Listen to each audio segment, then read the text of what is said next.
Hello everyone, welcome back to the Science Worker channel. Today I'm going to explain to you the linear air track and how it's used for the study of frictionless motion. It's a hollow tube with a triangular cross-section with lots of holes drilled into it. Here we have an air blower which feeds into this tube, propelling jets of compressed air out of the tiny holes.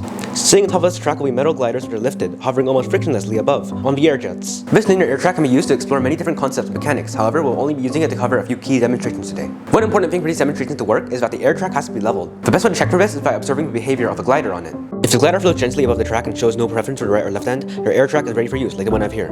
Let's see what happens if I give this glider a push now. As you saw, with no air blowing through, the glider comes to a stop very quickly because of frictional force acting in the direction opposite to its motion. Now if the air blower on, our glider travels at a fairly constant velocity, as almost all the forces acting on the glider are balanced in this near frictionless environment. These simple observations show us Newton's first law, which states that an object at rest remains at rest, or if in motion, remains in motion at a constant velocity unless acted upon by a net external force. Next, let's look at some accessories that come with the air track and will help us with our next demonstration. Here I have a light gate, which is a digital switch type sensor that can attach to the air track using these small bolts and wing nuts. It will signal this timer when connected via channels 1 and 2 to help us gather data on the timing of the motion of the glider. Because the glider does not pass through the light gate, we need to attach this dual sail photo gate flag to it, such that it passes through the photo gate as needed. We set the timer to record the time between 2 consecutive flag interruptions. Attach the bumper with a rubber band to the pulley end of the air track. Attach the spring attachment to one side of the glider. Tie one end of a string to the hanger. Thread the free end of the string around the pulley and then tie the string attachment to the glider. Please note the spring length needs to be less than the height of the air track above the floor. Move the glider as far away from the pulley as the string allows. Make note of this position and be sure to release the glider from the same spot every time.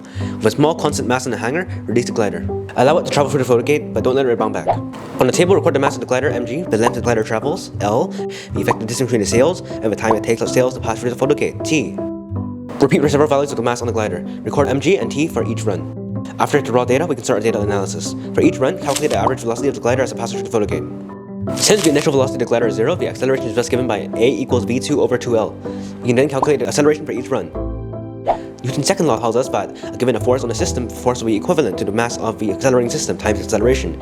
Here, the force on the system is provided by the gravitational pull of the hanging mass. From our results, we can see that as we increase the mass of our glider, its acceleration decreased in accordance with Newton's second law. Thank you for watching, and if you haven't already, hit the like, subscribe, and hit the bell, and yeah, that's about it. Peace.